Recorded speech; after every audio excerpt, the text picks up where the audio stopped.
नमस्कार दोस्तों, Marcus IAS में आपका स्वागत है। मैं आपको आज लेके आया हूं इंटरिम बजट और इस बजट के अंदर मैं आपके सामने लेके आया हूं डायरेक्ट और इनडायरेक्ट टैक्स में भारत सरकार की क्या ग्रोथ है और क्या भारत सरकार ने इस इंटरिम बजट में रखा है। इस बजट के अंदर डायरेक्ट टैक्स के जो स्लैब थे, जो 7 लाख के अंदर जो भी नागरिक आ रहे हैं, जो भी सिटीजन आ रहे हैं, उनको जो भी इनकम हो रहा है भारतवासियों को, उनके ऊपर उसको कोई टैक्स नहीं देना पड़ेगा। कितना इनकम होना चाहिए? 7 लाख तक कोई भी इनकम आपको देने की जरूरत नहीं है। और एक महत्वपूर्ण सूचना इसमें और है कि कॉर्पोरेट टैक्स के अंदर भारी गिरावट की गई है, भारी छूट दी गई है। पहले कॉर्पोरेट टैक्स लगता था वो 30% लगता था टोटल इनकम का, अब उसे घटा के कितना कर दिया गया है?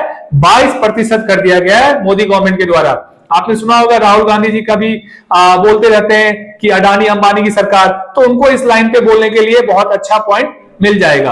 और भारत सरकार का लॉजिक इसके प्रति यह है कि भारत सरकार कह रही है कि जब 30% का टैक्स था और हमने जो टैक्स को कम किया तो हमारा जो कॉर्पोरेट टैक्स कलेक्शन बढ़ा है, और इसी के लिए उन्होंने कहा कि जो भी इंडियन डोमेस्टिक कंपनी है उसको अब कॉर्पोरेट टैक्स 22% ही देना पड़ेगा टोटल इनकम पे। पहले ये 30% हुआ करता था।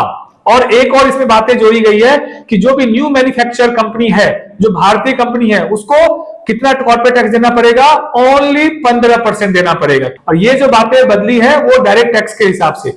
इनडायरेक्ट टैक्स में देखो कोई बदलाव बजट में हो नहीं सकता, क्योंकि अब इनडायरेक्ट टैक्स की बदलाव जो है वो जीएसटी काउंसिल करती है, और जीएसटी काउंसिल की बैठक साल में 4 बार होती है, आपको पता ही है आपको। तो अब इसमें जो इनडायरेक्ट टैक्स के माध्यम से भारत सरकार ने ये आंकड़े दिए हैं कि उन्होंने goods and services tax GST के थ्रू उनका कलेक्शन बहुत बढ़ा है। और भारत सरकार ने कहा है एवरेज जो मंथली कलेक्शन भारत सरकार का हुआ है वो 1.66 लाख करोड़ का रहा है। मतलब एवरेज रहा है, मतलब किसी मंथ में कम, किसी मंथ में ज्यादा भी हुआ है। और इससे पता लगता है, कई बार आपने सुना होगा राहुल गांधी जी के मुंह से जीएसटी को गब्बर टैक्स कहते हैं, मोदी जी से गुड्स एंड सिंपल टैक्स कहते हैं।